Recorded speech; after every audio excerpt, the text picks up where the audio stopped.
All Oh, right, and we're live. So how you been? good. I was just checking here on the laptop, see if I can pull up the chat. Okay. Yeah.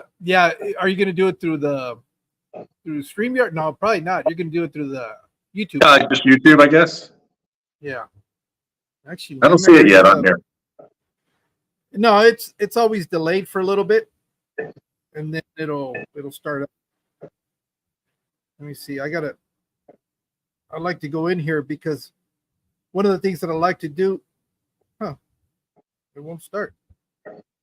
What's going on?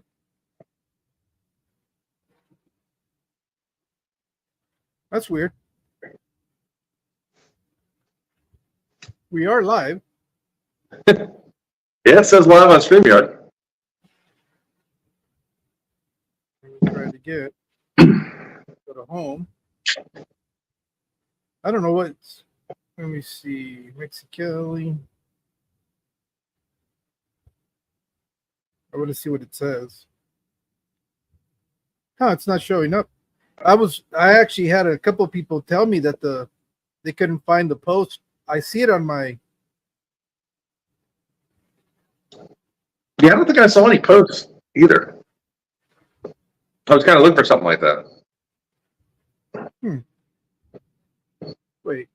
Don't tell me. I know I have it as public. Yeah, it is as public. That's there. It should be going on. Why is it not showing up? Yeah, and it shows 0. Let me go over here on the laptop. Sometimes my phone acts funny.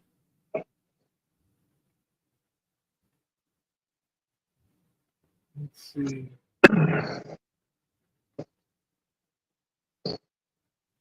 Yeah, it's not showing me as live. That's interesting. That was not showing me any lives. What's going on? I am hooked up to. Yep, it's connected.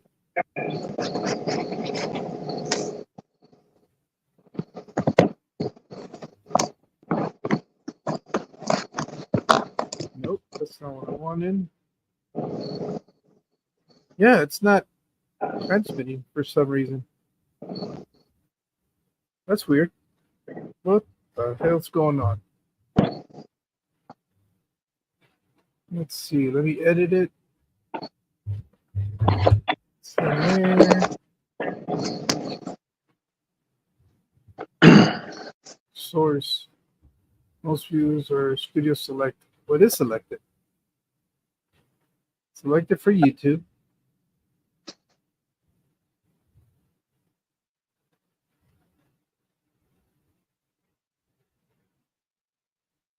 Yeah, it is on my channel.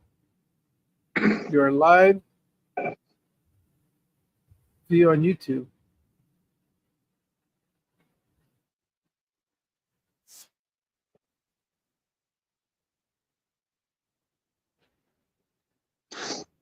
Let me see. It's supposedly it's interesting because it's not sending out the notification. Yeah, I click on I have your page up on YouTube here, clicking home, live, everything, nothing. Okay. Well, it's showing me live on this thing now, so I don't know what's going on. Well, let me see. Let me get rid of that. Can you hear me okay, audio-wise? Yeah, I can hear you good. Now Okay. It's telling me, oh, well, it's probably because it's me. It says that, let me share it. Copy.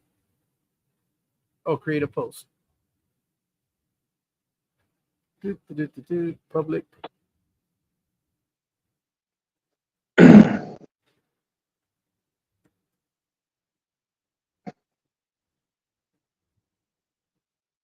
All right, let me post that. I don't know what's going on. I don't know if it's because I made an edit on it, and I wonder if that confused it. But I've done that before, and it's never been an issue. But anyways, we'll get going, and I re-shared it again, so hopefully it'll send the right notification. Let me see. It's in communities. Yeah, it's showing there. So hopefully it'll start sending out the notification. But anyway, well, Jeremy, I wanted to thank you so much for accepting the invitation to come on, man. Yeah, absolutely. I've been watching the progression of what you've been doing, and it's been pretty amazing to be able to see how big that aquarium that's behind you there, and how was that put together. And what really impressed me the most is watching the fish, how they interact. That's been one of the most interesting things. And typically a lot of those fish are, well, except for the Oscars, once in a while, if you get one that flips on you and he starts tearing up everybody, but it seems like everybody is getting along fine. And have you had any issues since you've put them in there? No, everyone's good. Well, I talked about it in a video, but when I first put the little guys, the grow outs in there, it was kind of iffy if they were ready or not. And the big peacock bass did take one of the wide bar silver dollars all the way in his mouth, but he spit him back out and he was good. And then I put the divider in. So it kind of worked out that as I started jamming the divider in, the guys who were used to being in there kind of went one way, the new guys went the other way. So able to keep them divided and grow them the rest of the way out. But that's just to be expected, that kind of thing. When big bass see silverfish freaking out, they just go after them. So now, are they typically found together in the wild? Do you know? Yeah. They would definitely be in the same tributaries. With peacock bass, especially certain species, some of them are in quite large rivers and areas versus, so I would say with the Fogos, they're kind of borderline. You'd see them in the medium-sized tributaries, but you'll also see them in the big ones as well. So, and if you ever look at I was looking one time at a company in Colombia that brings people in to do sport fishing, and they have a list of all the peacock bass that are there that you could catch, right? And the ones that we all know from the hobby probably make up about 1/6 of that list, And then when you start looking at a bunch of the other ones, you realize the reason they're not on the list is they're huge. They get close to 6 foot, 5+ Oh, wow, so, that big. I mean, we see Temensis, and Temensis can get close to that, but there's other ones that get considerably large, considerably larger than Temensis. So these guys are fishing them, and they're holding them up, and they're gigantic. So. No, those are really for sport fishing. That's what they're for consumption, really. Predominantly those fish that you have in there, or the bass. I mean, my biggest ones are Fogos, and I would say they're like a medium-sized species.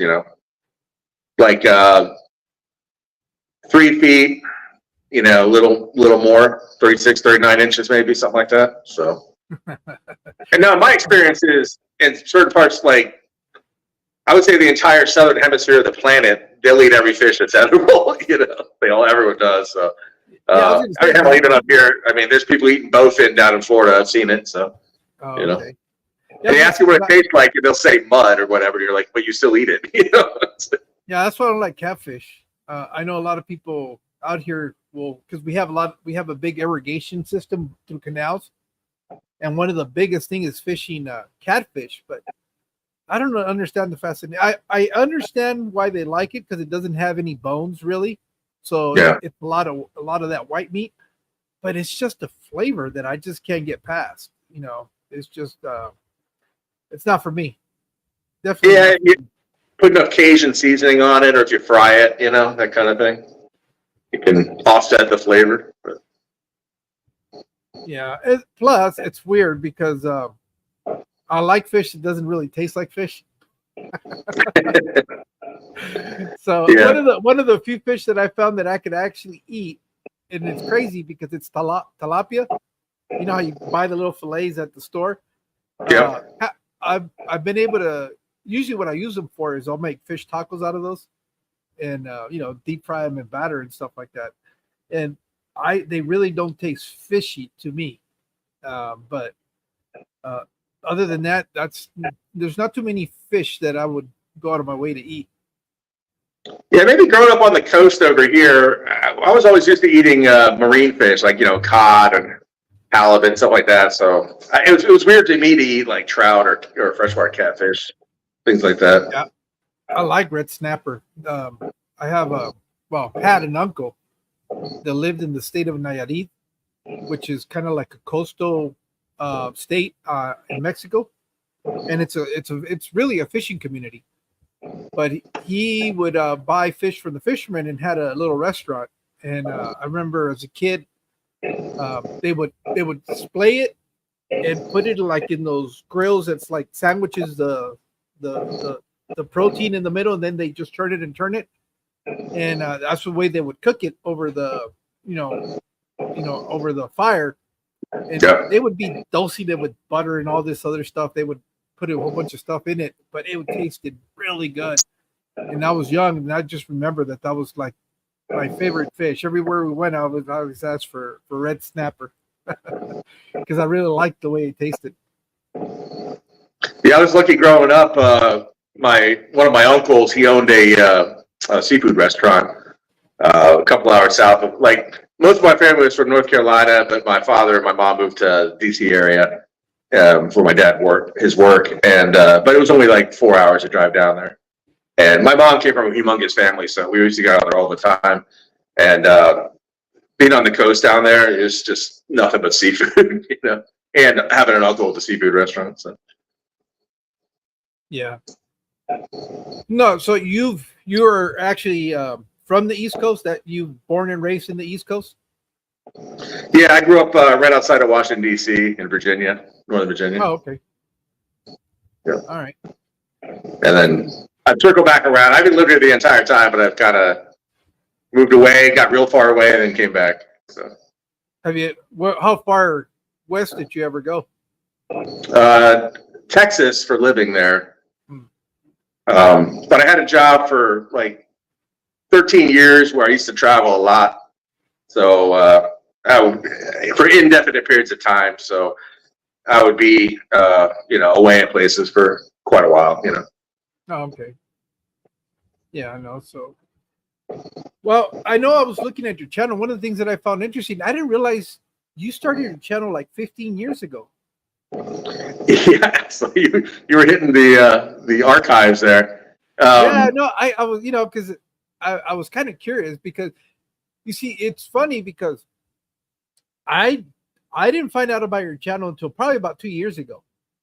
So that's why I was so curious, because when I went back and looked and it said 15 years, I was like, why did it take so long? But I also noticed that you took a break somewhere in between that, and you were gone for several years and came back, about 3 years ago and started again, or? No, the YouTube channel was just an archive for videos to be loaded onto. They were embedded in my website. So I used to have, I want to say probably back in '97, I started my website, and back then the forums were a big deal.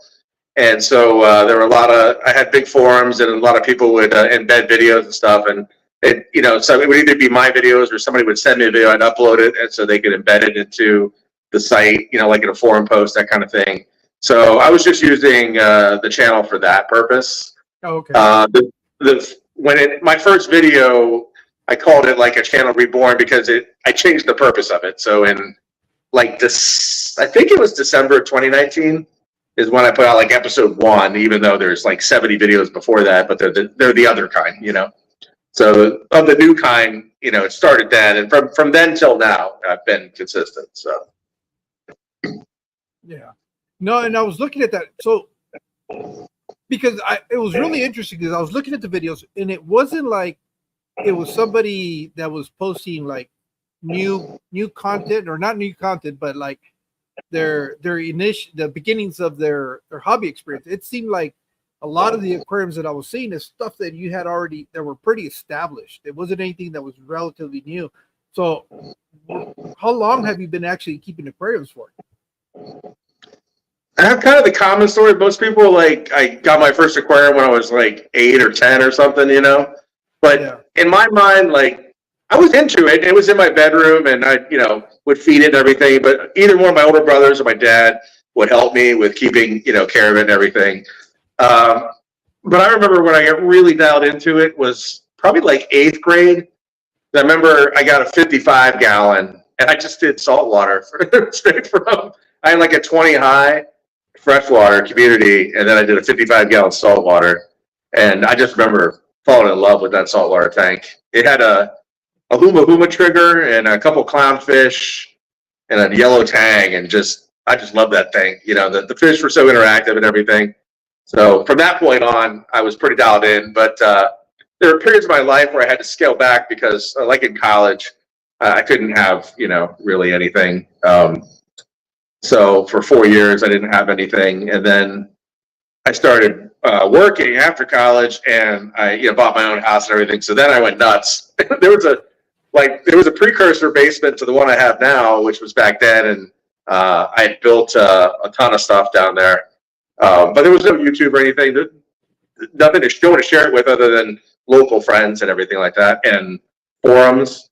So for the saltfish I had, I would post on Reef Central forums, and then for freshwater, I would post on like Monster Fish Keepers, stuff like that. Back then, that was the way to share the hobby. Because in my life, like day-to-day life around me, I really had 1 or 2 friends, basically 2 friends that were into fish like me. But we all kind of got spread out, right, as we got older and people were getting married and everything. So it wasn't the same. But so there was a precursor. I had a marine leopard shark. They used to be legal to sell them when they were like 1.5 feet. And so I had it, and I had a 300-gallon aquarium. Oh, I'm sorry, a 265-gallon aquarium. The same one I still have. I bought it in '99. Still runs perfectly. But I put the shark in there. Of course, he outgrew it in 1 year. So that's where I did my first DIY tank. I built like a tank for the shark. It was like an in wall to the living area, but it was like in a utility room behind it. And that was made of. There was a guy on Monster Fish Keepers called. His forum name was Gator, and he had posted plans of building a DIY tank. So I emulated his plans, built that thing, and the glass I got, like somebody had a tank that leaked, whatever, and they were just kind of like, hey, come get it out of my house and you can have it for free kind of deal. And I cut it apart, used the glass in there, and that was the first tank for that, doing a DIY kind of thing. So, but I moved, so it all got torn down. It's kind of like, because I was young, I was only like 25, 26, something like that. You're going through so many changes with your work career, relationships, and moving, everything. It was hard to kind of dial in and do what I wanted to really do, because I moved 5 times since then, so it's like nothing was ever gonna last, so. Now, were you keeping? Because that's what I did notice, that a lot of it was saltwater. So did you keep both saltwater and freshwater at the same time, or did you actually start saltwater first and then gradually got into the freshwater? So that's like the 8th grade tank. I consider like my first real tank, like real environment, really understanding what was going on. There was a small marine shop near where I lived, and I'd go in there, and the old head there was, telling me about all kinds of stuff and explaining to me, how everything works. And I was seeing the differences, it's like applying the changes. And like, we always dealt with this, like, we didn't know how to acclimate fish correctly when I was a little kid, and we also didn't know, like, sort of aging the environment, with like, basically we didn't know how to cultivate bacteria. So talking to this guy, figuring all that out, obviously nitrogen cycle, we kind of rudimentary knew about nitrogen cycle, but not very well. But talking to him, I learned a lot. And then, so that tank was doing really well. And so then when I went to high school, my parents allowed me to have one of the bedrooms in the basement of the house. So down there, I finagled my way into a 110-gallon aquarium. So I had the 55 salt, then I had the 110-gallon, and the 110-gallon had like Oscars, Jack Dempsey. Back then, snakeheads were legal. I had red snakeheads, stuff like that. So I had those tanks all the way through high school, and I also had a some oddball tank, like a 65 long or something like that, and it had some other cichlids in it, like Central Americans, like Salvinis and stuff like that. And then in college, nothing really, because we had like a house tank, 125 gallon, like the first year I was in the dorms, but then after that, I was renting a house with some friends, and we had a 125 gallon, like in the living room. But it wasn't my tank. I just helped take care of it, and it had Oscar snakeheads, Maniguense, stuff like that. Oh, okay. And then when I started working, though, there was a period because I had to travel a lot. I did just saltwater only for about 10 years because I had a really big tank and I had a really, really big refugium. And I had so much live food cultivating in the tank that the tank could sustain itself for me to go away, for 8-10 days at a time. So Sorry about that. So that was when you were in college. You said that you were at the dorms, or what was it that you guys had this aquarium, or you guys had a house that you guys would all rent out? yeah, we couldn't have anything in the dorms. That was just my freshman year. Sophomore through senior, we rented a house. There's like 7 guys living in a house, off campus.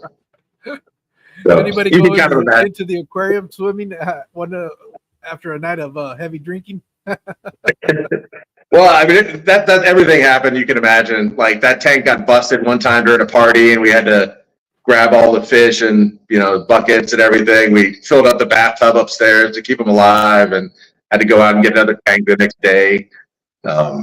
It was crazy. One of my roommates was one of my buddies that I was into fish keeping with. He didn't go to my high school, but we played against each other in sports. So because our 2 high schools were close to each other in Northern Virginia. And when we were down at the, I don't know, like when you first go to college, I forget what they call it, like, the sort of introductory thing, whatever. We saw each other there. We was talking, and we started, hanging out a lot more down in college. So there was 2 of us who were really into fish keeping that would maintain that tank. And then my other roommates down there, they just, how it was back then. They would go buy goldfish and throw it in there for the fish, stuff like that. That's all they cared about. to feed the fish in there.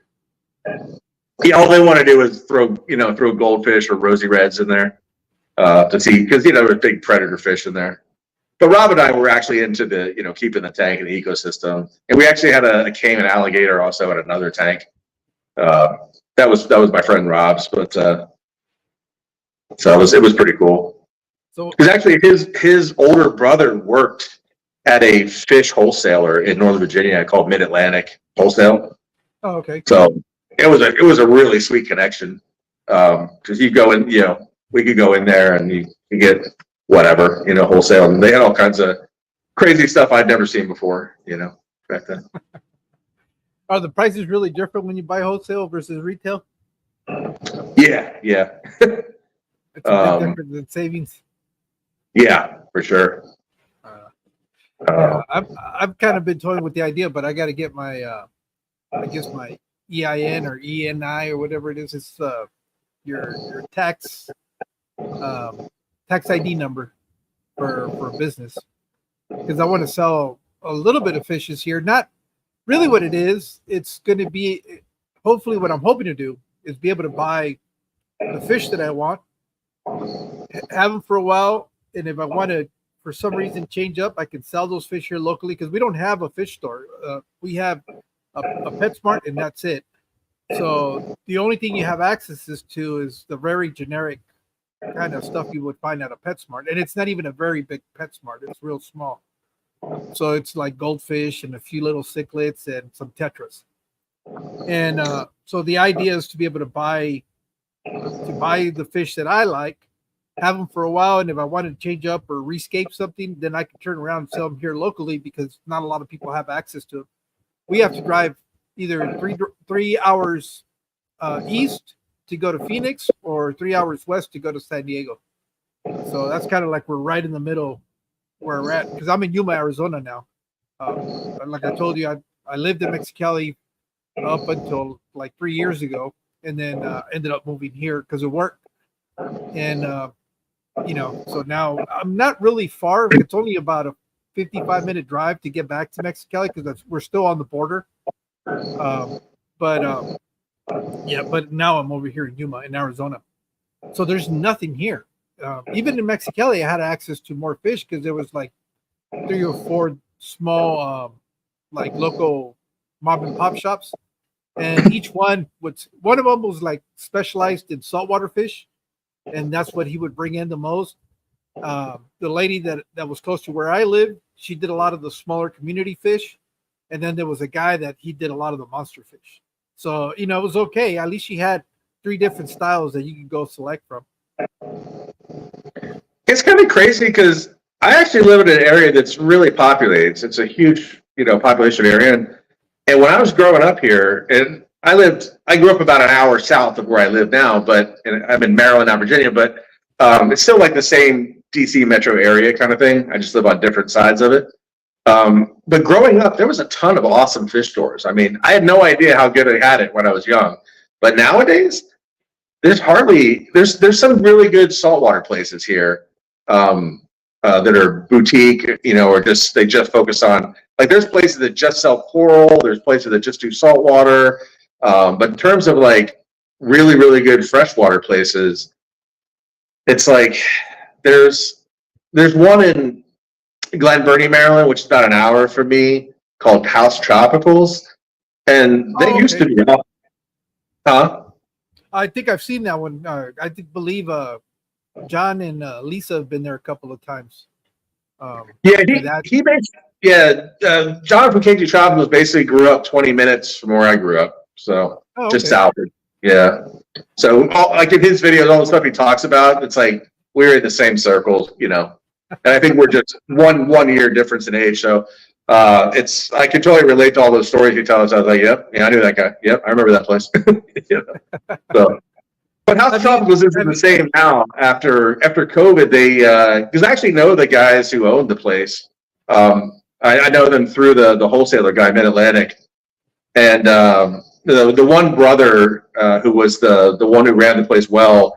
He doesn't do much anymore. Like the other brother is running it, and the other brother is kind of like he's always been this way, just enough to get by kind of thing. He doesn't care about excelling at anything or advancing or expanding.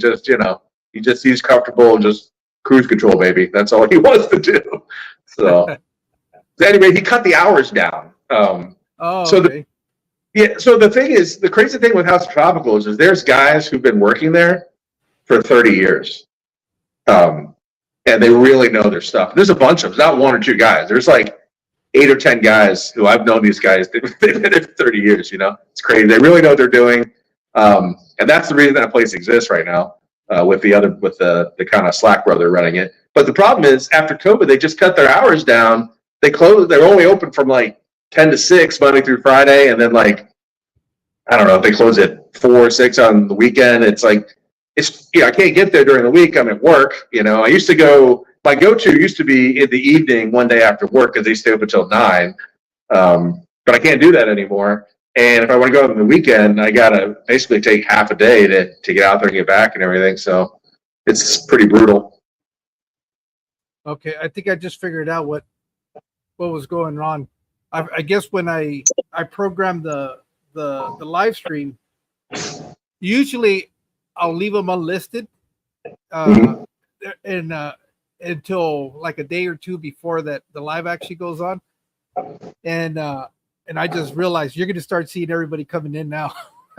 I just went into my studios and changed it. There you go. Everybody's starting to pop in. I was wondering, I was getting frustrated because I was trying to figure out what was going on. I can see the counter starting to go up now with people coming in. For those of you guys coming in, so I'll be like, well, Jorge, that's pretty much my life story, Jorge. What do you think? All right. It was great having you on. I really enjoyed the conversation that we had. It was a great time, man. Appreciate it. No, that was sorry we had to start 2 hours early, but it's been 3 hours now, man. This is crazy. Yeah. Didn't you guys get the notification that we were gonna move it up? No, it was my mistake. And I was desperately trying to figure out. That's why it wasn't that I was not paying attention. I was so so frustrated that I couldn't figure out why it wasn't. I couldn't even find it myself. If I go to my channel and look to see if I was going live, and it wasn't posting it, and it wasn't until Fathom Aquatics goes, dude, you have it unlisted, and so I went in there real quick, was able to change it, and thankfully it did go out. So I want to apologize to everybody for that. Fortunately, you'll have to go back 30 minutes and rewatch it, but we were just talking a little bit about Jeremy and how he started out and stuff like that. But you haven't missed much yet. Yeah, It's mostly boring. So. No, definitely not. This is something that a lot of people have actually reached out to me and said they were pretty excited about being able to watch this live stream. And as much as I was, I like I said, it was so crazy because it wasn't until about two, I think it's 2 or 3 years ago that it kind of on a live stream with Rico Stat was the one that mentioned your channel. And I was like, oh, I haven't seen that one. So I went in there and checked it out. And ever since then, I've been following the progression of the fish room. And especially when you started doing the construction behind the one that the aquarium that you're sitting in, that was what, 43 feet long, or how long? 33 feet long, 4,500 gallons. Oh, 4,500 gallons. Yeah, that sucker's a monster. And I like the fact that you were able to, that you actually shared with us the breakdown of the cost and everything that went into it, because a lot of people assume that, oh yeah, it's a good idea, let me start building something like that. And then they get into it and they quickly realize that they bit off more than they can chew, because they were, prepared to see how much it was actually going to cost to do it. The funny thing is, I've never released it yet, but I have a video from start to finish of building it. I released it as I was going, right? Mm-hmm. But a lot of people, I mean, it's pretty common. I don't even do it myself. Like, you don't necessarily go back and watch old videos to see what happened beforehand. So I have a video that shows building the entire thing, but I've never released it yet. Like, the first edit of it, it was like 3 hours long. So I was like, oh, that's ridiculous. And I haven't really had a chance to cut it down, But as crazy as you think it is, the 3 hour long, people will watch them. Like, for me, what I love about it is that I can throw it on when I'm at work, and I can be doing my job and still be able to watch that. So for me, I really like the longer form videos, because it allows me to. Now I'm going to constantly have to be going in there and finding something to watch. I always try to find stuff that's an hour or longer, because then it'll allow me to focus on what I'm doing at work and then still be able to watch something that keeps me, a little bit distracted, but not distracted, but, just kind of so that I don't get bored. Because I don't like quiet. I don't know what it is. It creeps me out when it gets like totally silent. I gotta have some type of noise. Yeah, maybe got a point. I know there's videos out there that are really long that are just, I think people just use for background ambiance. So, yeah, I mean, I don't know if you ever heard of, there's a guy called Andrew Camarata. He builds stuff. He uses he's a very handy guy. He built his own like container castle building, and some of those videos were probably 2 hours long. And I know I watched them all, and I enjoyed them. So I think if the content is dialed in, to the viewer, then time to, because you can always pause and come back and pick up where you're at, that kind of thing. So I like listening to a lot of the stuff, and especially if I hear something that catches my attention, I'll stop what I'm doing and I'll go back and look. And that's what I love about video format more than even live streams, is that I can pause it, rewind it real quick, and find what it was that I heard, and then see, oh, okay, this is what they're talking about, and then continue doing what I'm doing. Like these last few days, I've been scouring for long form content, because I'm working in the fish room, moving stuff around, building racks, and I hate that, like what I used to think was long, like a 10-minute video. When you're working, it's like, before you know it, the video's gone. It was like, well, wait a minute, now I got to go find something else to play. And so I'll look for the longer format, especially when I'm doing stuff around, or I'm doing maintenance, One of the things that I like to watch is because I have several tanks in here, not anything big like what you've got, but I've got like I have 16 10 gallons and a bunch of 20s, and then these are my bigger ones right behind me, which are about 50, and the biggest one I have is a 150. So when I'm doing the water changes, like when I'm doing the 150, that's the one that takes the longest to do. I'll start the hose, but then I'll want to sit down and do something. So I'll look for the longer content videos. That's what I kind of enjoy doing. Yeah, I save up a lot of the live streams during the week for the people who do live streams during the day when I'm at work. And I listen to them while I'm doing building tanks and stuff in the evening, for that background. And it's funny because even though you're doing the same stuff that you could be watching or hearing somebody do, it's just the fact that it's aquarium related and you're working in your fish room. It's just kind of I enjoy it. A lot of the times I'll like to find some of the live streams and I'll quickly go in there and say hi, and then I'll continue to do what I'm doing, and just I have a little speaker that I'll put it on. But if I hear if I hear something that I want to go watch, I'll jump on the computer and see what it is that they're talking about.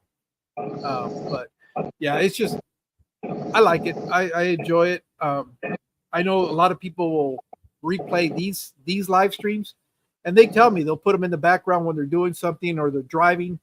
If you got, like for us out here in the West Coast, doing an hour commute is kind of like normal. So that's a lot of the times where we'll throw. I personally will throw a live stream that I want to replay, and it gives me it makes just the drive a lot quicker because your mind's not paying attention to how long it's taking you to drive. And once you get in a car, live stream just turns into a podcast, right? I mean, yeah, no, and that's what it is. It's basically I treat them like a podcast. Yeah. My cars now won't let me watch it live stream. And you can't, automatically default it, especially, if you use that CarPlay, it just turns it automatically into a podcast. You can't watch the video. I think that's for the best. Yeah. Well, but out here, it's all rural, so it's all open space. It's not like I can see people getting distracted, like in the LA traffic or San Diego traffic, where it's bumper to bumper. It's a lot of stop and go, and if you're not really cognizant of what's going on the road, you could definitely end up running into somebody's rear end. But out here, yeah, why people already drive bad enough? I don't want to give it any more distractions. It's like. Yeah, because like when I drive from here to Phoenix, it's like I said, it's like a 3.5 hour drive, but it's a straight shot, nobody on the road. It's just me and maybe a couple of trucks on the road. And usually that's just we don't have traffic. I mean, if we see like 10 cars on the road, that's like heavy traffic for us. Whereas in the city, you get to Phoenix, that's congested because they're actually going about 25 miles an hour on the highway. So because they're bumper to bumper. So but there I can see not wanting to get distracted. But either way, I like listening to them. I listen to a lot of the live streams that way, and then there's a bunch of other content that I'll consume where I can just listen and make the drive a little bit more pleasant. Yeah, I listen to a majority of the fish live streams out there. And the ones that I comment in and stuff are the ones that come on in the evening. Like after I've done work and I sit down at my desk, that's when I'll be, interacting on there. But all the guys who go during the work day and stuff or the morning or whatever, I just listen to them like as I work and stuff like that. I got like a speaker system in the base, no matter which part of the basement I'm in, whatever room, I can still hear it. So it works pretty good. I can just move around. Yeah.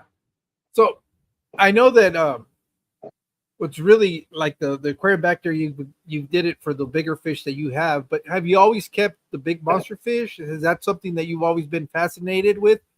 Or did you start off with like the smaller community fish and then eventually grew into those? Or it's always been day one, I want big fish?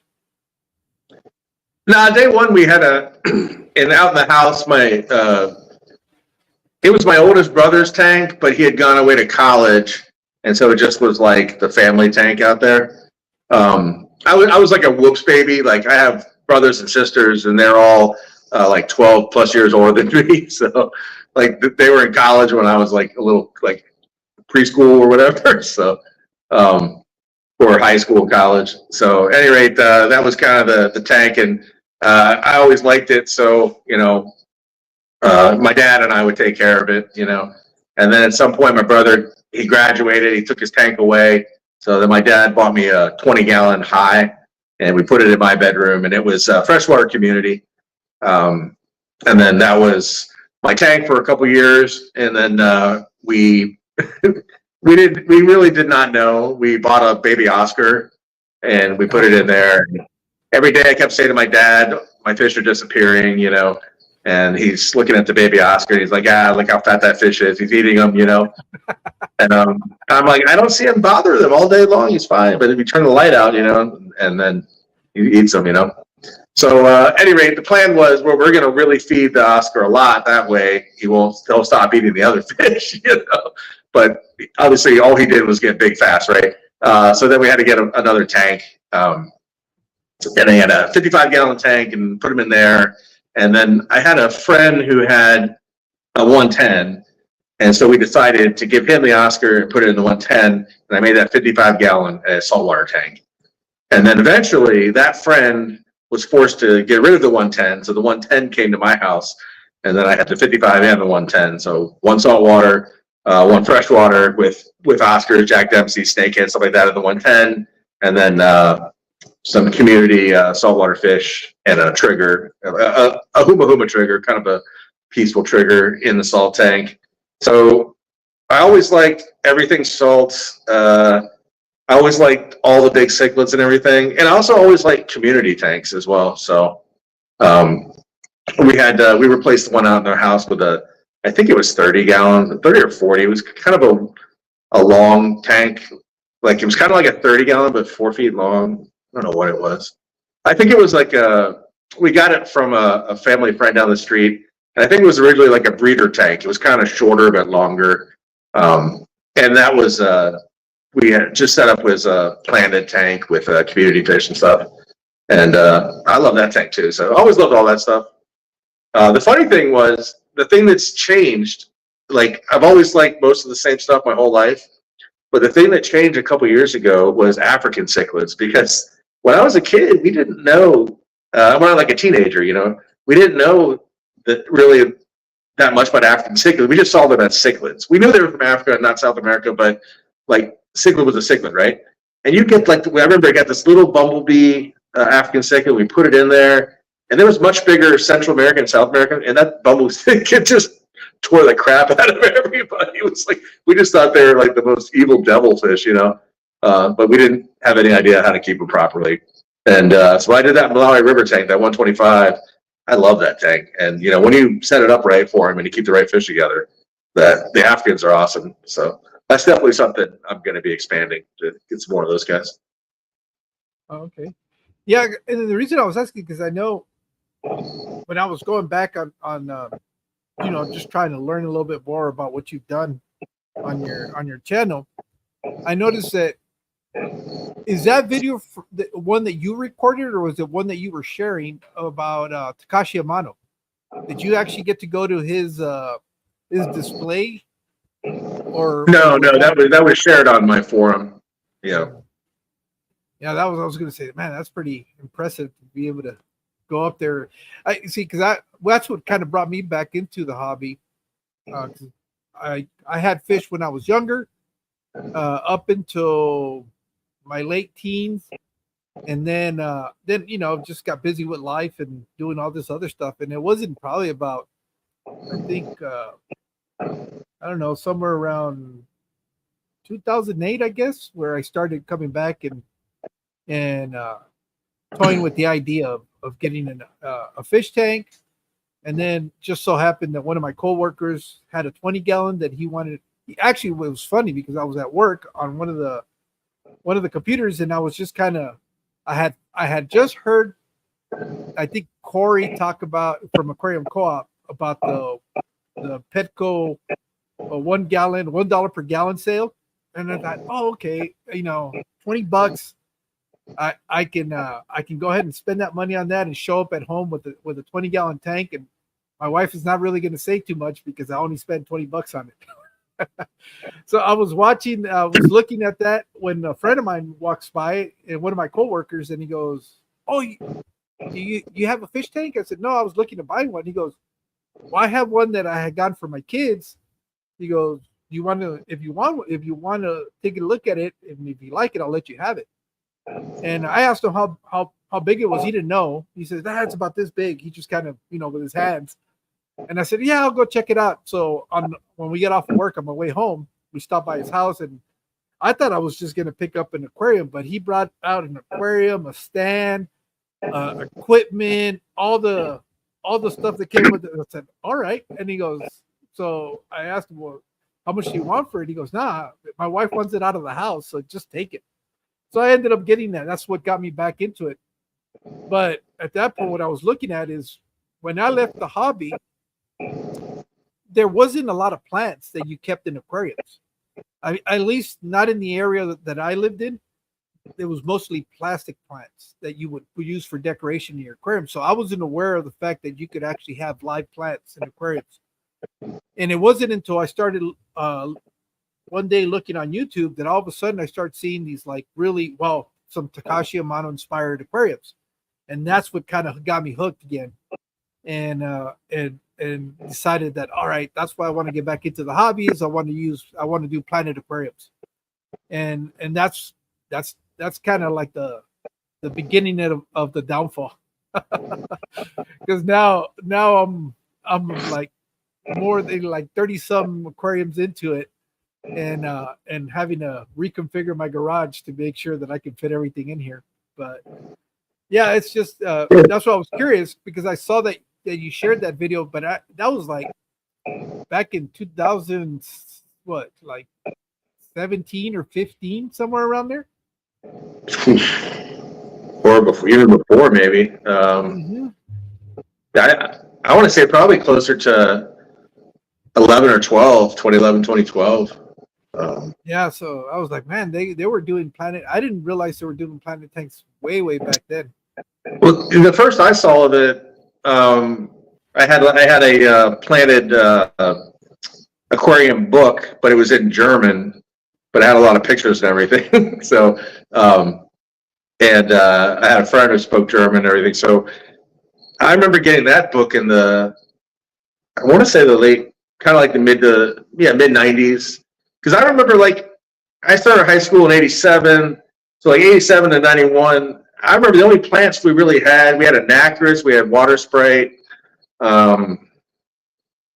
have different floating plants. I don't remember. There was some kind of stem plant everybody had. It probably was Rotalia, but it was pretty limited. I remember that because we had that. I'll call it a 40-gallon. That 40 long we had. It had all those plants in it, and it was done up and everything. Of course, no CO2 or anything. Just basically, we had somehow we came across a decent substrate. I think from the book, that plant book, we actually did put like some dirt in there with like a real fine gravel and sand. Not as formal as the way they do it now, but we kind of, I don't know, maybe like a quarter or half of an inch of dirt in the bottom, and then maybe 2 inches of sand and gravel on top of it. And it did really well. I remember we had back then, I think it was Eheim. Eheim canisters were like the best. It had a spray bar on there, and that thing was just dialed in. Because normally I'd had problems before that because I was trying to keep plants with cichlids and stuff, and it was just obviously a train wreck, But that was the first one where they flourished, and that was the setup, and so that definitely got me interested in that for sure.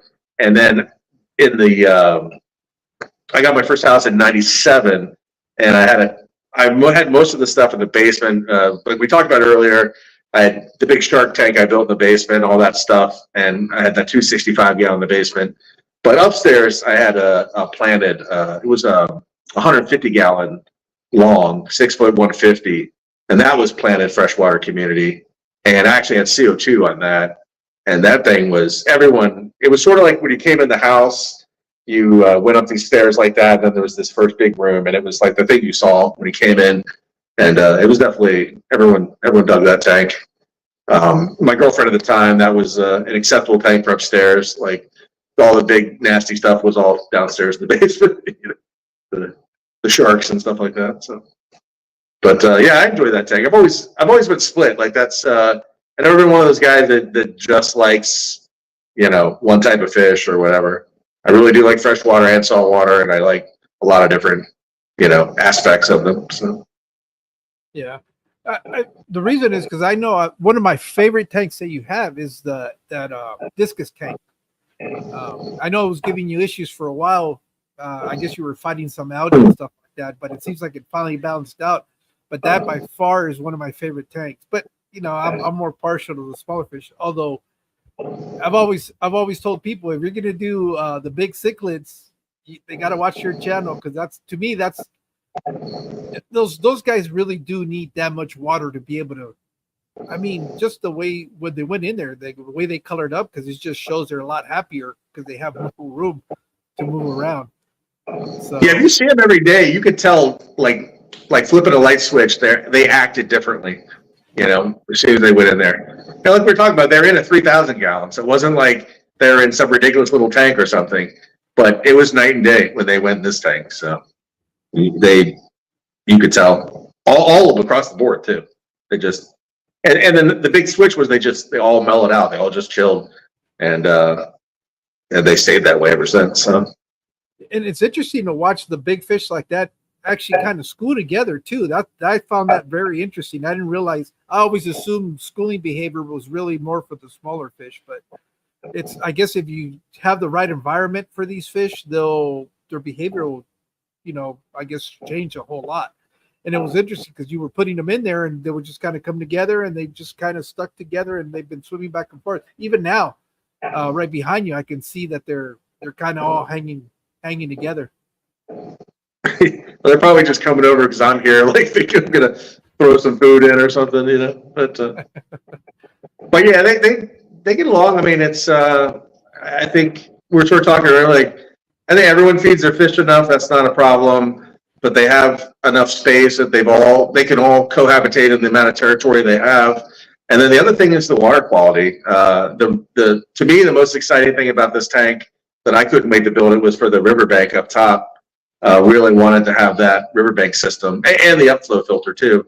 But it's just nuts. Like that water quality it stays perfect. There's never been a water change on this tank or anything like that. The plants, in my opinion, people always talk about 50% of the nitrogen cycle. How do I get ammonia to nitrate? Oh, super important, right? But okay, now you've done half of it.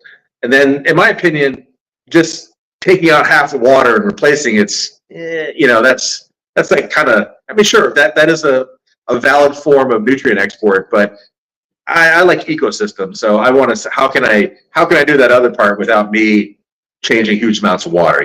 So the riverbank system, upflow filtration system with anoxic or anaerobic, and even the bacteria thing.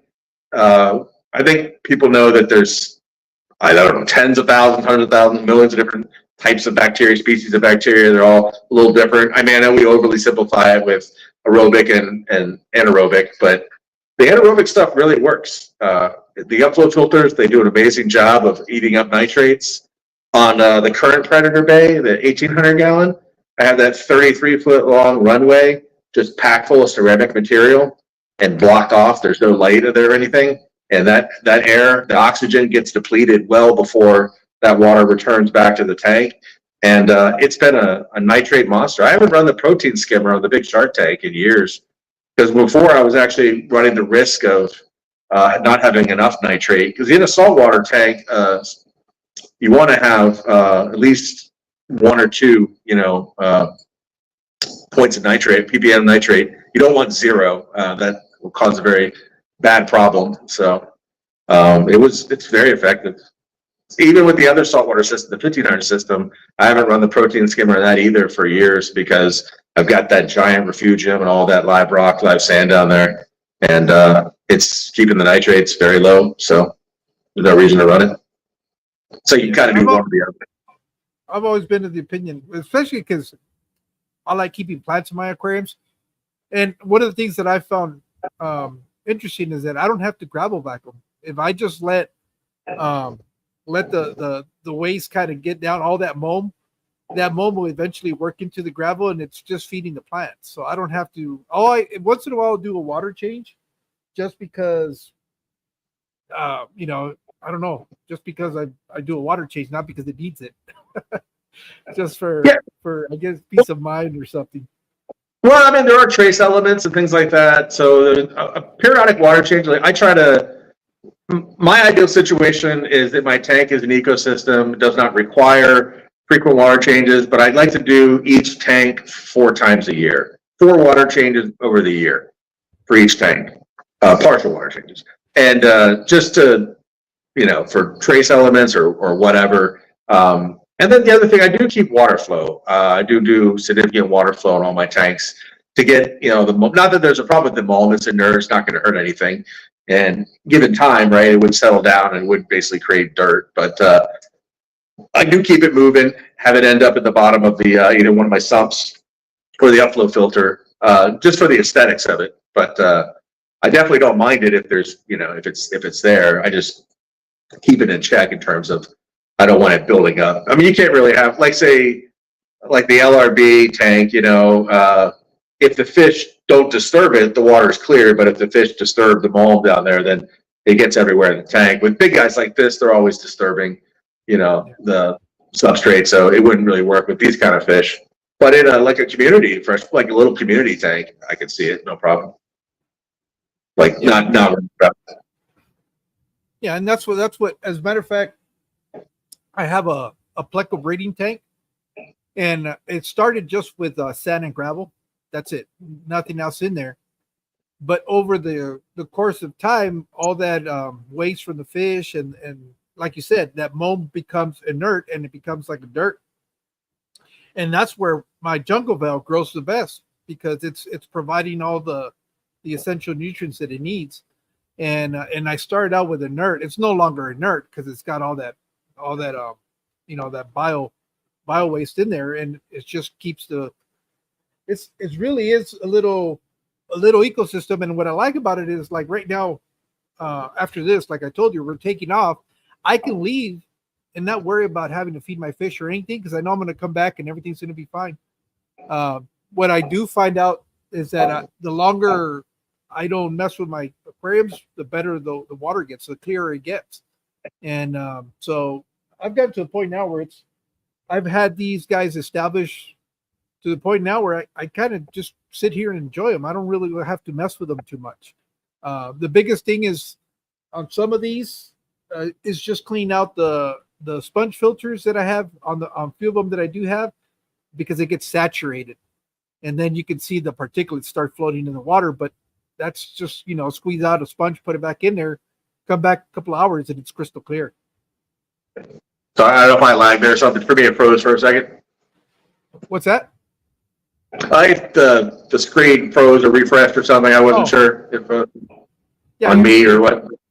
Yeah, you're good. But okay. Yeah, I saw it kind of glitch for a little bit.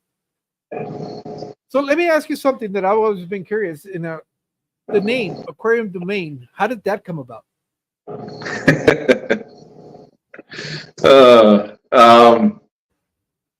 So I told you I ran the website with the forums on it back in the day. Yeah. And that used to be a big deal, like with advertisers, all that stuff. It was a pretty significant deal, but it was actually called Fish Domain.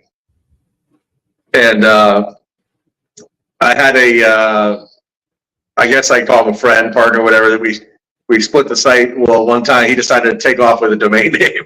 So I had to get another one. So I said, all right, I'll be Aquarium Domain. So, but he didn't know how to code or anything. So he just had a out-of-date clone that died away, and then Aquarium Domain just kept going. So yeah, it would have been Fish Domain except for of that, and then just became Aquarium Domain. Yeah, you know, I always like finding out, because what's the story behind the picking of a name? Sometimes it's just pretty right on the nose. Sometimes there's a little bit of a back history to it. So it's always interesting to find out where the name Yeah. originates. From a business dispute. But I Now, don't know. I've had it. I mean, that happened back in '97, so it's been so long ago now. To me, the name feels like it's been there forever for me. So, one form or another. yeah. I know one of the last videos you had posted was your little rant that you had about the postal service. Yeah. Ha- You were have talking about you, shipping. yeah, it was about shipping, and I was going to ask Yeah. you: have you decided to give it another try, or you've kind of given up on shipping now altogether? What's your current status with shipping? Well, I mean, I don't do a lot. I mean, um, so basically, for what I do for T-shirts and things like that, is I print them on my own dime and I give them away for free to people who have been supporters of the channel or members and things like that. Just periodically, right? I keep track of it, and after somebody's been a member for a period of time, or even if they're not a member, like there's a couple guys, they're just active, always commenting on videos and stuff.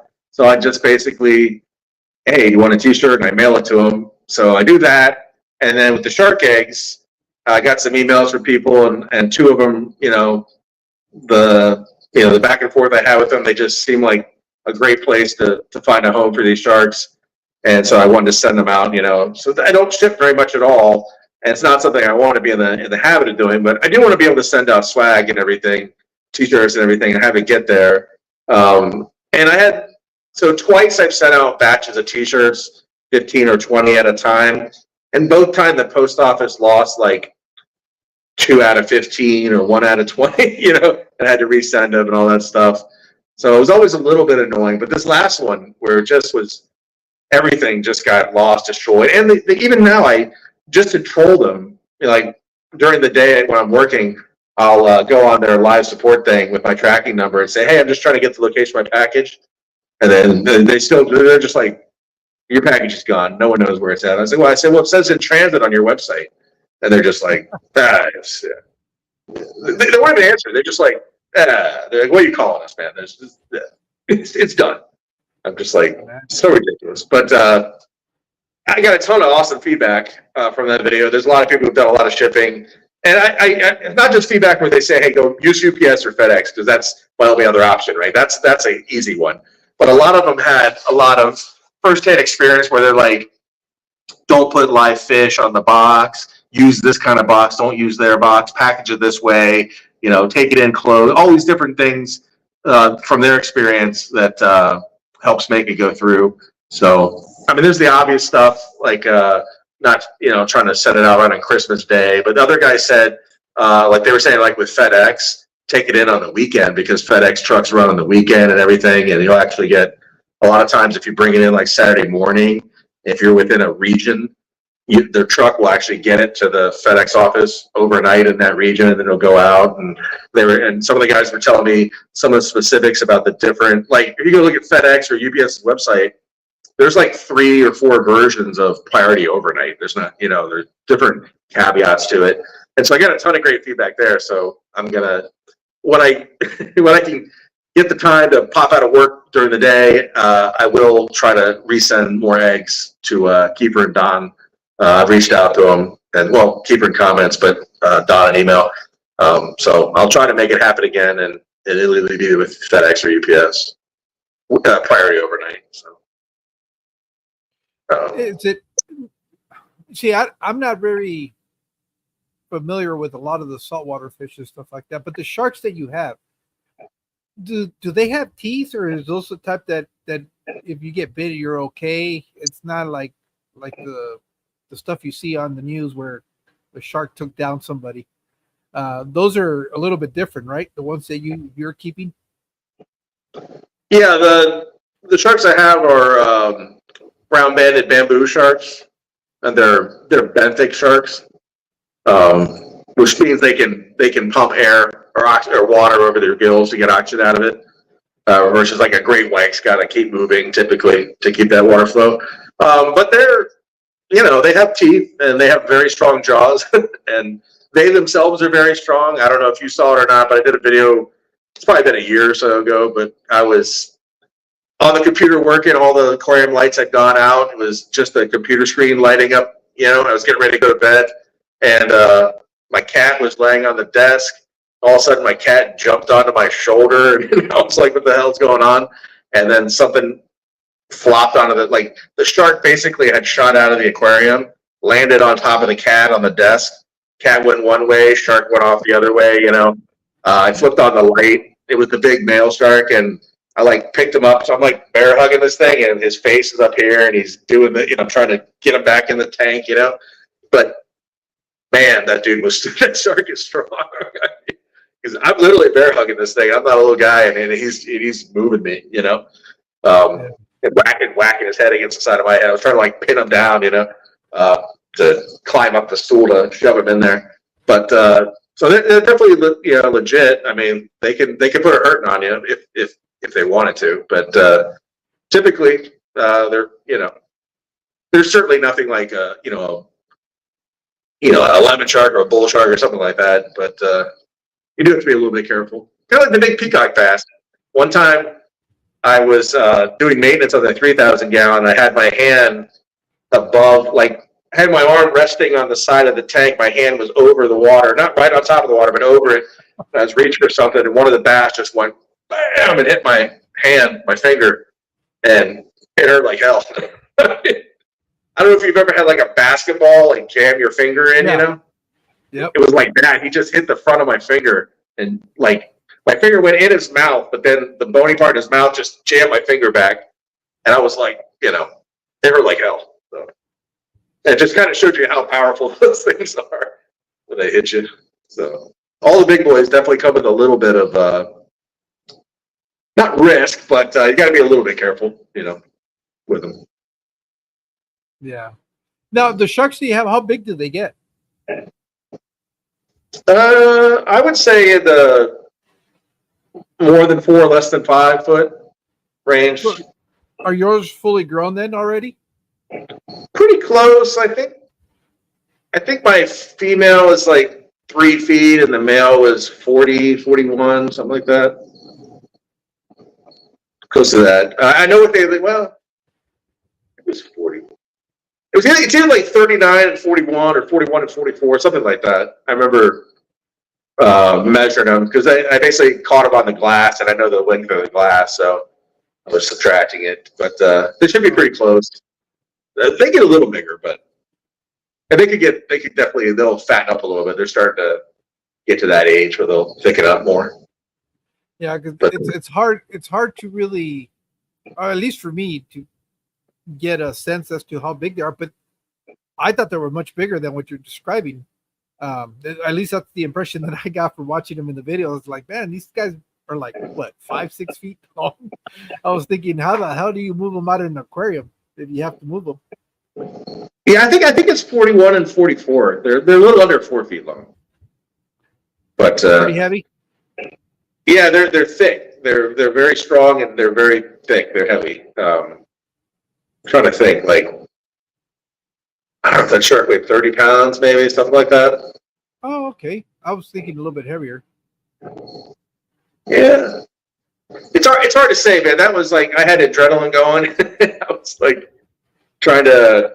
The tank is tall, so I had to get the step stool to get him up in there, and he's flailing around, and cats making all kinds of weird noises. So it was kind of surreal. It's hard to tell. But I got to move him from the 1800 to the 3000 pretty soon. So that's what I was going to ask. That's what I was kind of getting to, because I was trying to remember if you had mentioned that you were moving them, and I was like, that's going to be interesting. Yeah. Are you gonna have somebody help you move them, or is there a net big enough to put them in a net and get them out of there? Yeah, I have koi. So I have these koi sock nets, and I have 2 types. I have one where it lets the water out, and one where it keeps the water in. If you twist it up. So my plan is to the big one, the big sock net I have where you keep the water in. It'll take something that's 5 feet long in it. So that's the plan, is to move it with that. And the tanks are pretty close. So the nice thing too is they're basically, I can just stick my hand in the tank and they'll come swim right over. There's been times where I was standing inside. I had trying to remember when it was. Oh yeah, I don't know, a year and a half back, maybe I rescaped it because the sharks were just destroying the aquascape I had. And so I lowered the water down about halfway, and I was standing inside the tank, moving these big rocks around and everything. And the one shark just I was bent over. He swam up the back of my leg and onto my back and went off the side of my back into the water. I was just and the whole time they're just bothering me. It's so they don't try to get away, right? So it's kind of easy to catch them because I can just take their body with my hand and just push it in the net, and they just go right in. So they just associate me 100% with food, and they've never had any bad anything. So they're super easy to interact with. I mean, I imagine it's probably going to be a 2-person job to move those. One person to hold one end of the net and the other one the opening, or you think you'll be able to do it yourself?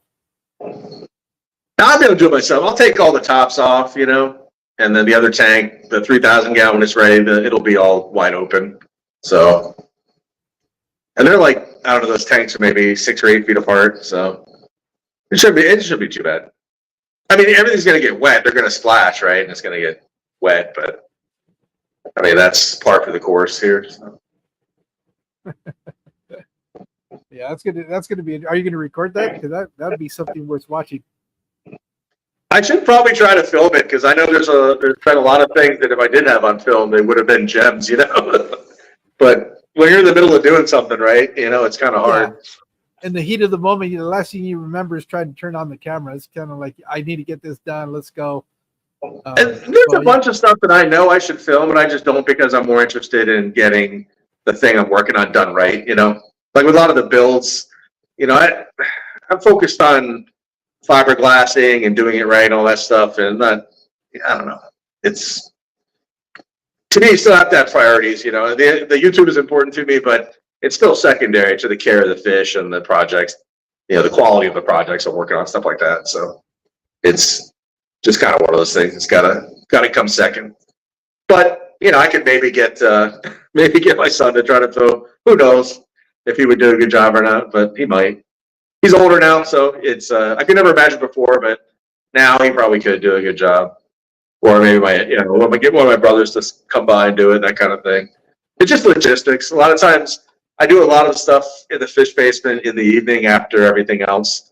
So it's not and my closest brother is an hour away, so it's not necessarily just easy to have somebody here to help with all that stuff. So that's willing to, I know you were talking about that now you have a new annex building where you have the aquariums. Is that still on your same property, or is it somewhere else that you got to drive to and go hang out with your fish? Or no, it's added right onto my house. Oh, yeah. There's actually last summer videos released last summer. I actually show the progress of building the building, in those videos. Oh, okay. See here, yeah. And I'll include that too, in that it'll probably be a 4-hour video now, showing the building being built and the 4,500 gallon being built, But I'll include that footage in there too. Yeah, it's definitely part of it.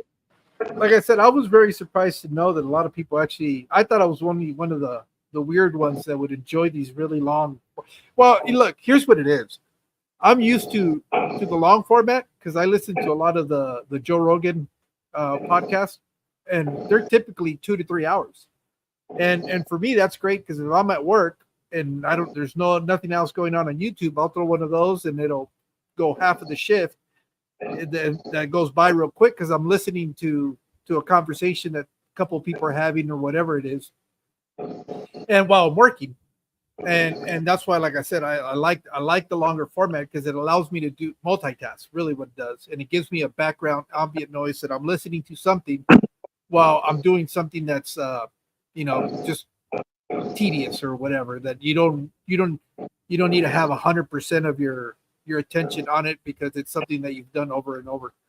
So it's always nice to be able to have something to be able to listen to while you're busy.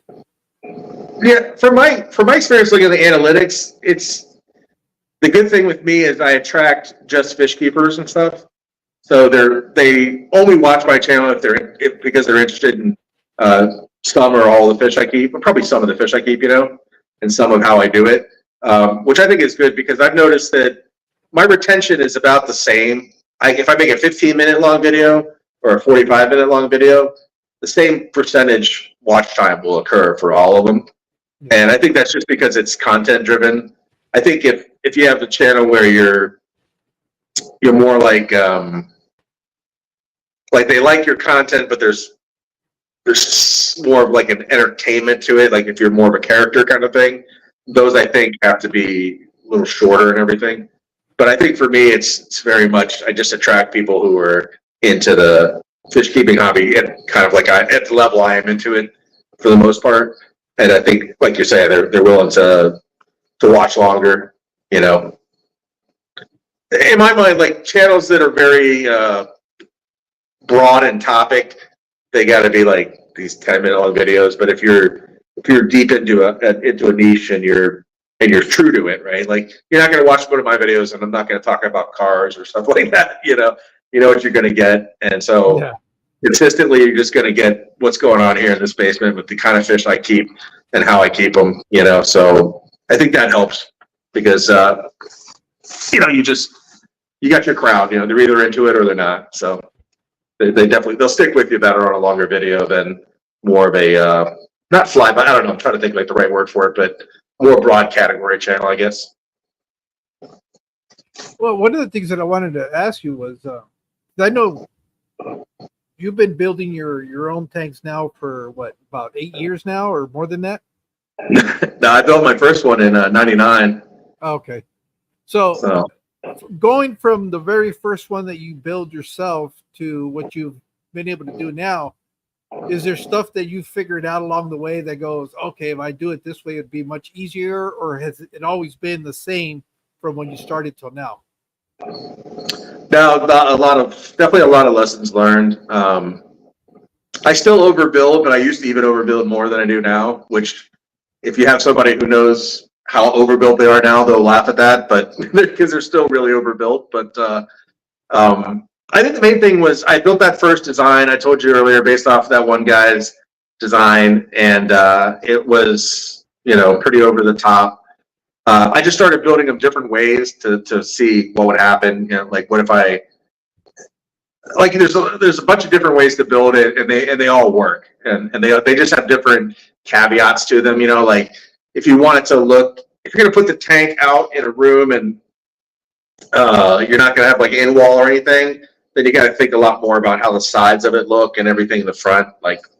So you probably want to do like internal bracing and things like that, because then you get a real nice clean outside look, put a finish on it and all that. If you're doing in wall, then why worry about that? Why not just go with your typical sort of frame, like my 600, my 750, the way those are built. Depending on where I was building, I built it like that. You see my 3,000 gallon, that's a stacked build. My 600 reef slope is a stacked build. I do stack builds when I want to be when I want it to be ridiculously strong, and if I want to be able to climb on top of it and everything like that. So they'll support all that. In here, these are kind of combos.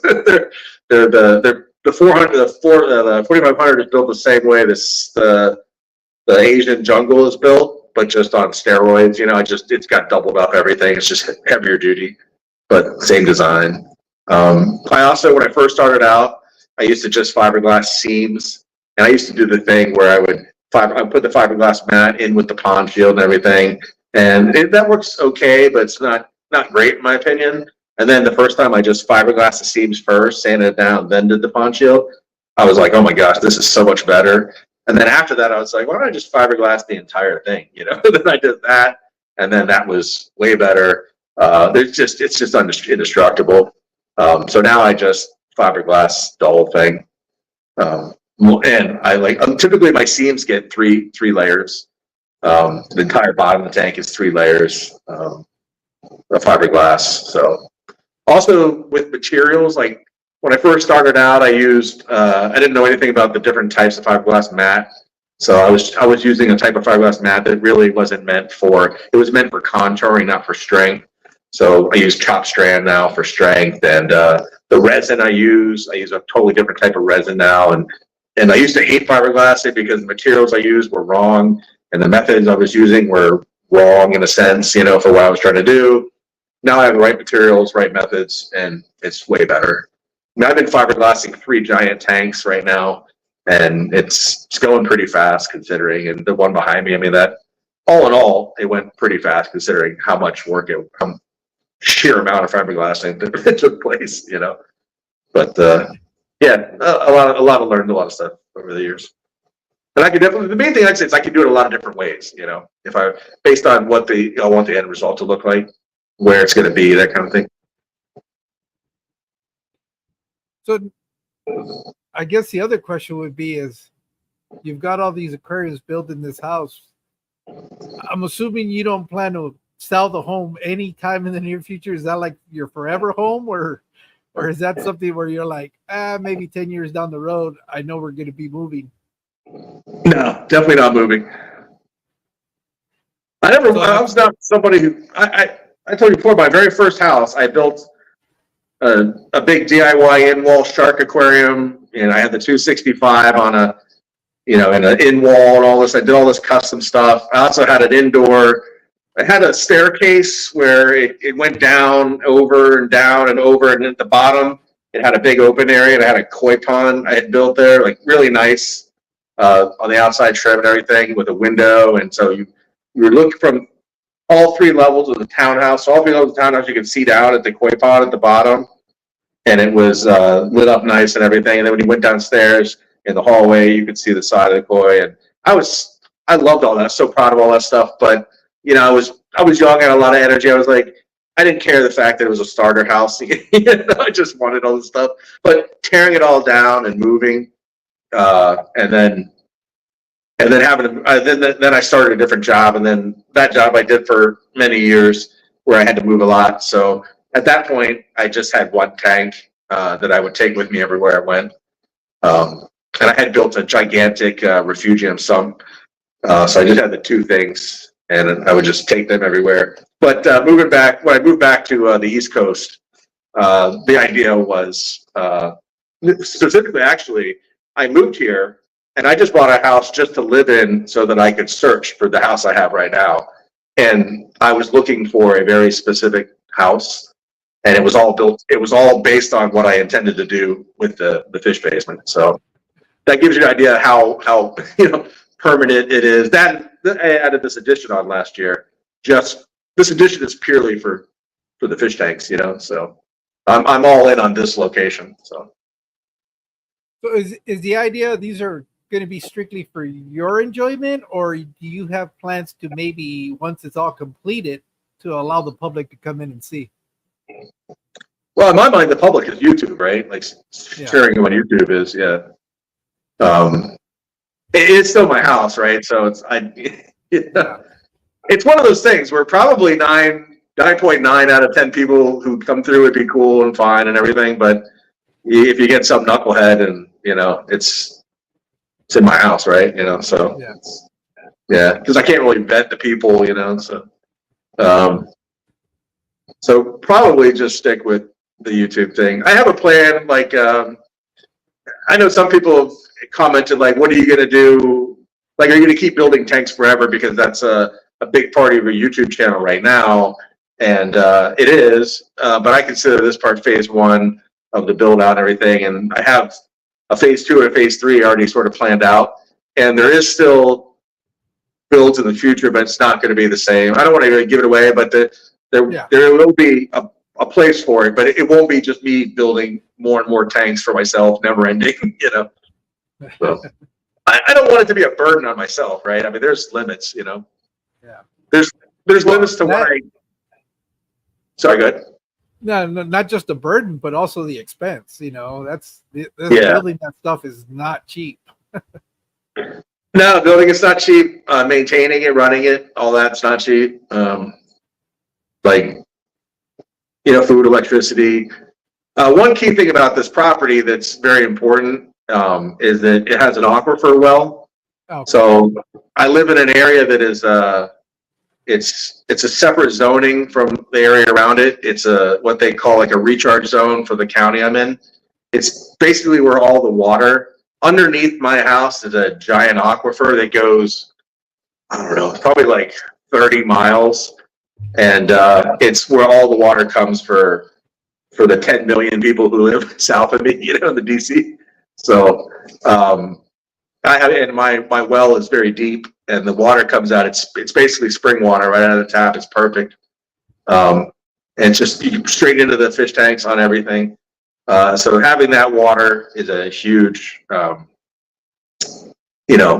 bonus to be able to run the tanks. I don't have to condition water and everything like that. And I essentially have an unlimited source, and it's essentially free. Obviously I got to pump it out and everything, but, and I have infrastructure, but, when I bought this house, I gutted the entire old basement and I redid everything. And I redid the plumbing and the electrical all myself, or me and a guy working on it. So it's all over the top. Some people have noticed, like when I fill up my fish tanks, how much water pressure I have. It's like, because I don't have the typical size water lines in the basement. They're all upsized, and my pump and my pressure tank are all upsized. So it's all set up for this. Plus, there's 4 different points of presence of water in my basement. So like you can go, like all my big tanks have water run right to them. So you can just go right there, turn the thing, and you don't have to, no Python, no buckets, none of that. Yeah. Oh, shit. What was I going to ask? Things that make it a lot more manageable to run gigantic tanks, Yeah. I was going to, I know you don't do water changes on the regular, but because of the volume of your aquariums, do you repurpose that water, or is it just going back into sewage, straight into sewage? Well, that's the thing. I don't have sewage, right? I'm well and septic, so it goes out into my yard and then back into the ground and back to the aquifer. Yeah. So you repurpose it. Okay. Yeah. Yeah, because that's a lot of water. That even on one of your smaller tanks, you're talking about hundreds of gallons, even if you're doing a partial water change. Yeah, and I don't send it all down into my septic tank. I put it outside, the yard, because it's, Well, you don't want to. Salt water, you wouldn't be able to do that, but the fresh water, you could. Yeah, what I have to do with salt water is outside of my house here. I basically drill down about 8 feet, and I have a tube there full of rock, and I basically just put the salt water down underneath that, so it gets down, underneath, so you don't kill the grass and everything like that. So. But it's the back part of my house is a big hill that goes down to a stream and everything. So basically, you can do a cistern, underground cistern, or it's essentially a small version of that, so that the salt basically stays in that first few feet of rock, and then the water just disperses back down. But it's because it's on a hill. It's probably going through about 400 feet of sediment before it ever makes its way back. So. It gets the opportunity to get filtered. Yeah. Also, sometimes I use it for killing weeds.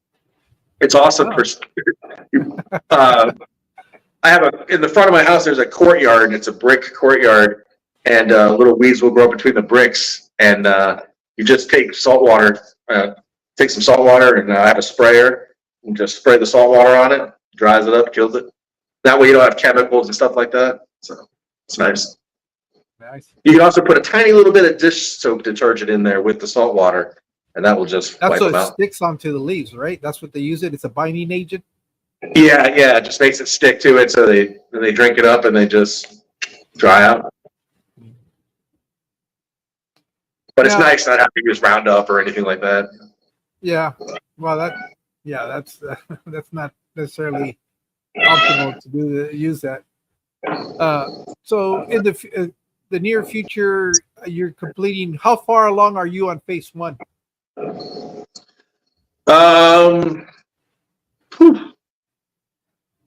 don't know, maybe 70%. Oh, okay. So it's still got a little while before phase 1 is totally completed. Yeah, maybe even 50% really, because I'm building 3 tanks right now. I have 2 more to build after that, and then I start moving. So stuff gets moved into one tank, which then empties out the other tank. Stuff gets moved to that tank. So I would say it'll probably take me 2 years to get to phase 2 from where I'm at right now. So I've been in phase 1 for 4 years, and now 2 years to get out. So, you know. Oh yeah, so it's we're going to be seeing stuff coming out of there for quite a while then. Yeah, and then quite honestly, like basically taking every system I have and getting the ecosystem for that tank to be, say, on par with how the discus tank is now. That's going to take some time. You know, there's a lot of things to do there to dial them all in. So that's, to me, that's the fun part. You know, Any bucket list fish that you would like to have that you currently don't keep or have the place to keep them? Yeah, a bunch.